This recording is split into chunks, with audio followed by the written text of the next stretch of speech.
बिस्मिल्लाहिर्रहमानिर्रहीम अस्सलामु अलैकुम वरहमतुल्लाहि वबरकातुहू। नबी करीम सल्लल्लाहु अलैहि वसल्लम ने फरमाया, ए अब्दुल्ला बिन कैस, क्या मैं तुम्हें जन्नत के ख़जानों में से एक ख़जाने के मुतालिक न बताऊं?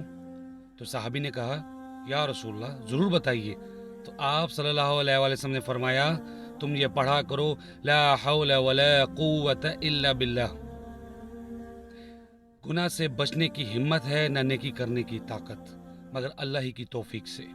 नाज़रीन, अगर आपको पता चल जाए कि किसी जगह पर ख़जाना पड़ा हुआ है तो आप उस ख़जाने तक पहुंचने के लिए पूरी कोशिश करेंगे। तो नबी करीम सल्लल्लाहु अलैहि वसल्लम ने फरमाया, जन्नत के ख़जानों में से एक ख़जाना, ये भी एक ख़जाना है, ला हौला वला कुव्वता इल्ला बिल्लाह। आप देखें, इसमें हम अल्लाह ताला के सामने अपनी आज़ी पेश कर रहे हैं। तो अल्लाह ताला मुझे आपको तौफीक दे, हम हर वक्त इस ज़िक्र को अपनी ज़ुबान पर जारी रखें। इंशाल्लाह हमारे बिगड़े काम संवरने शुरू हो जाएंगे। Thank you very much. अस्सलामु अलैकुम वरहमतुल्लाहि वबरकातुहू।